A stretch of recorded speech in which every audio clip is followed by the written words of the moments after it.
চট্টগ্রাম বন্দর রক্ষায় বাম দলগুলোর রোড মার্চ, মার্কিন হস্তক্ষেপের বিরুদ্ধে হুঁশিয়ারি। চট্টগ্রাম বন্দর রক্ষার দাবিতে ঢাকা থেকে চট্টগ্রাম পর্যন্ত রোড মার্চ করেছে দেশের বাম গণতান্ত্রিক রাজনৈতিক দলগুলো। শনিবার চট্টগ্রাম কাস্টমস হাউসের সামনে এই রোড মার্চের সমাপনী সমাবেশ অনুষ্ঠিত হয়। সমাবেশে বিভিন্ন বাম সংগঠনের শীর্ষ নেতারা অংশ নেন এবং মার্কিন সাম্রাজ্যবাদী হস্তক্ষেপের বিরুদ্ধে তীব্র প্রতিক্রিয়া জানান। সমাবেশে নেতাকর্মীরা বলেন, জাতীয় সক্ষমতাকে বাড়িয়ে দেশের গুরুত্বপূর্ণ বন্দর নিজস্ব ব্যবস্থাপনায় পরিচালনা করতে হবে। মার্কিনদের হাতে শুধুমাত্র নিউ মোরিং টার্মিনালই নয়, দেশের কোনো টার্মিনাল দেওয়া চলবে না। সাম্রাজ্যবাদী কোনো শক্তিকে দেশের বন্দর বা অবকাঠামোতে প্রবেশ করতে দেওয়া হবে না। তারা আরও বলেন, দেশের সার্বভৌমত্ব রক্ষায় কোনো আপোষ করা যাবে না। চট্টগ্রাম বন্দর কেবল অর্থনীতির প্রাণকেন্দ্র নয়, এটি দেশের নিরাপত্তা ও স্বকীয়তার প্রতীক। এই বন্দরকে কোনো আন্তর্জাতিক শক্তির হাতে তুলে দেওয়ার পরিকল্পনা থাকলে তার বিরুদ্ধে কঠোর আন্দোলন গড়ে তোলা হবে।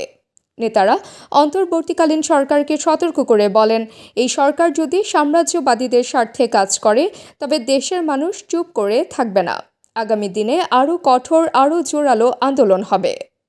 রাখাইন ইস্যুতে বাম নেতারা কড়া অবস্থান জানান। তারা বলেন, মিয়ানমারের হাতে রাখাইনে কোনো ধরনের মানবিক করিডোর দেওয়া যাবে না। এটি মানবিকতার নামে সামরিক হস্তক্ষেপের পথ তৈরি করতে পারে, যা দেশের নিরাপত্তার জন্য হুমকি। সমাবেশে আরও বলা হয়, দেশের প্রাকৃতিক সম্পদ, বন্দর, স্থল ও নৌ সীমানা সব কিছুতেই বিদেশি হস্তক্ষেপ বেড়ে চলেছে, যা একটি স্বাধীন রাষ্ট্রের জন্য গ্রহণযোগ্য নয়।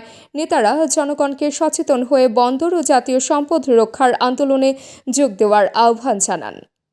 রোড মার্চে উপস্থিত ছিলেন বাংলাদেশের communist party, Basad Ganashakti union, ছাত্র ইউনিয়ন, যুব ইউনিয়ন, ছাত্র মৈত্রী, উদীচী শিল্পগোষ্ঠী সহ বাম গণতান্ত্রিক জোটভুক্ত দল ও সংগঠনের নেতাকর্মীরা।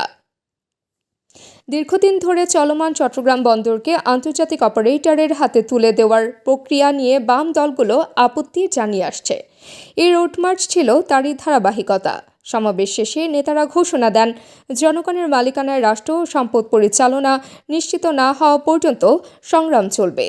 এই কর্মসূচিকে ঘিরে চট্টগ্রাম শহরে বিশেষ নজরদারি ছিল আইন শৃঙ্খলা রক্ষাকারী বাহিনীর। তবে সমাবেশ শান্তিপূর্ণভাবেই শেষ হয়।